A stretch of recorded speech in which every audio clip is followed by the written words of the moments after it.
Hi, everyone. So as Jim said, my name is Beth Kirsch, and I am here to talk to you about your people.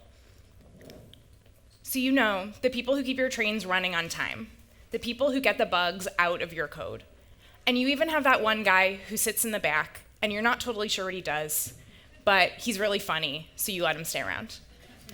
So you have a vast variety of personalities who work with you. But one thing that they all have in common is they have a mutual understanding between one another of what kind of behavior flies here. We call that your culture. Your culture is just how we do things here. It's more formally talked about as your ideal behavior informed by your values. But that includes things like your traditions and your rituals, your lingo and your history. Often described as, your organization culture is complex, but it's not hard to describe. It's often explained as being the way we do things around here, what goes and what doesn't. And I really like this quote because I think it sums it up nicely. But I would push it a step further to say that your culture is not just how you do things, but it's also how you do things. Your culture informs your decisions, your actions, and your approaches. Your culture is a living thing. It changes and molds and grows depending on who's in the room or in the organization, but it is rooted in the things that you care most about. Your culture can be intentional, but it's not always. Your culture really is just a reflection of the things that you value and then the behavior that grows from those values. So now I want to talk to you about my people, my wonderful team of brilliant people who care deeply about the work they do and the community where they live. A team that I joined just as they were going through a major fundamental change, and now the culture that had been grown and cultivated for almost 2 decades helped guide them through that change. So I work for NETSCOUT, a company founded in 1990 that has acquired over 20 companies since then. I come to NETSCOUT through an acquisition of a company called Arbor Networks. Familiar name in this room. Arbor Networks, founded in 2000, has acquired over 6 companies and has itself been acquired twice. So you think we'd be good at this by now. But no matter how many times you go through a major change, the same feelings will arise: fear, anxiety, trepidation, uncertainty as to what's going to happen to the culture in the organization that you care so deeply about. What decisions are being made about that? So I want to show you a snapshot of what that culture looks like for our team. So these are some values that guide the team and the work that they do, things like communication, collaboration, compassion. And these are some characteristics of the culture in the team's own words of how they would describe it. Things like supportive, creative, empowered to make good decisions, a little snarky and sarcastic. So in total, this describes a culture of care.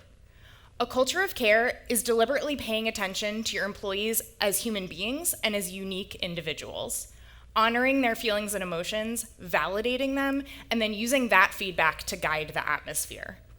A culture of care isn't flashy. It doesn't require significant expenses or lavish investment. It requires you to make an investment in your employees' emotional well-being. This is important because when your employees feel valued and supported, they will do their best work for you. They will also be less likely to pick up a phone when a recruiter calls to take them somewhere else. So this was deeply important to our team. This was viscerally important. And especially as we went through acquisition and integration, we had to figure out what of our culture we could hang on to. And we didn't know what culture we were joining, and it didn't really matter because the culture that we had established and grown was so important that we wanted to figure out ways to retain it. So soon after I joined the organization, we got the news that we were being fully integrated under the NETSCOUT brand, and the Arbor Networks branding was going away. A major change, sure, nobody can deny that. But the changemakers underestimated the impact that this would have on our team. Since that announcement was made that our branding was changing, our morale completely shifted. People were complaining and acting out in ways that they hadn't before. And you could chalk it up to the fact that change is hard, and that's true. But this felt different. This felt personal. And so I had to reflect, and I was channeling the wise words of Real Housewife of New York and skinny girl margarita mogul Bethany Frankel. Bethany says it's never about what it's about. You need to dig below the complaint to identify the emotion and deal with that to be successful. Emotional engagement is the strongest driver of effort, and negative emotion will impact your culture negatively. It will make your employees unproductive, unmotivated, and unhappy. Your employees are your biggest fans, but they're also your toughest critics, and so their endorsement is vital to your success. So in our case, one of the ways that this was showing up was something that we like to call the big bad effect. Now I'll give you an example. You get to the office, and the coffee maker is empty. It's terrible news. Coffee maker is empty. Is it because the person who got there before you poured themselves the last cup and forgot to refill the pot? Or did the big bad sneak in, take a full pot, dump it down the sink, put it back before you got to it? Here's another one. You get to the office, and the parking lot is full. All of the good spots are taken. Is it because you're 20 minutes late, and they're the good spots, and so obviously they're taken? Or did the big bad rent all of the rental cars in the Tri-County area and park them in those spots so that when you got there, you couldn't get one? Listen, I know that this sounds ridiculous, but when we don't have the emotional intelligence to articulate what's actually bothering us, it will act out in ways that we can control. We will fill in the blanks for ourselves, and we usually won't go from point A to point B, we will go all the way around. So we had to step in and do something. You can imagine that this was totally untenable for our team and our culture. And our culture had mandated that we take care of our people and their emotions. And so we had to figure out the best way to do that. So we had to get to the bottom of it. So we did some sleuthing. We did some listening sessions and town halls and group lunches and one-on-one lunches. We had a lot of lunch. But we had to figure out what was going on underneath. What was it about, and what could we do about it? So the first thing that we heard was that our employees felt like they were just being told to get over it. Get over it, move on, stop moping, this is a business decision, who cares? And so they were rebelling against that a little bit. So the next thing that we heard was fear. People were really scared at what this meant for this company, for this culture, but also for the brand that they cared about. They were really sad. We heard some sadness. They were really angry. Like, how dare this happen to us? And there was a sense of loss. Loss of a brand, sure, but also loss of identity. What that meant for me as a person now that this brand was changing and I had always identified with that brand. Fear and sadness and anger and loss was grief. We realized our employees were grieving this as a loss, a personal emotion, not a business decision, and it was undermining how we do things here. It's never about what it's about. So we did what any community would do when they were grieving a loss. We had a funeral. We called it a celebration of life. But we wanted to make space for our employees to come together, to feel how they felt, to share that with one another, and then find a little bit of closure in this change. We showed photos from the early days, and people shared stories and favorite memories, and we gave out branded Kleenex, and at the end of it, there was cake, because of course there was. But we wanted to give space to those emotions and to signal to our employees that we hear you, we validate how you're feeling, and let's move through it together. So from there, we created the Arbor Legacy Wall. We took an empty wall in our building and we decorated it kind of like a Hard Rock Cafe style display with memorabilia and awards we had won, and even the letter A that was the sign on the front of our building. We were intentional to retain and honor the legacy of the brand that we cared about, but also that had gotten us to this place.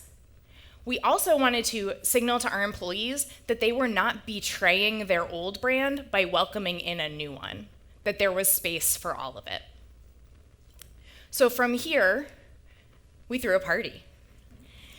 We had a launch party here in Ann Arbor, modeled after like a Fashion Week designer releasing a new line. This was exclusively an exposure party. We brought in friends and family and community members and alumni to recommit to this community and also let them know what we're up to, what this changes we're going through, and how can we celebrate together. This was exclusively exposure, it wasn't technical, and it wasn't sales focused. But it was to recommit to this community that we cared about, that we, our people, were not going anywhere. And in fact, we were better than ever.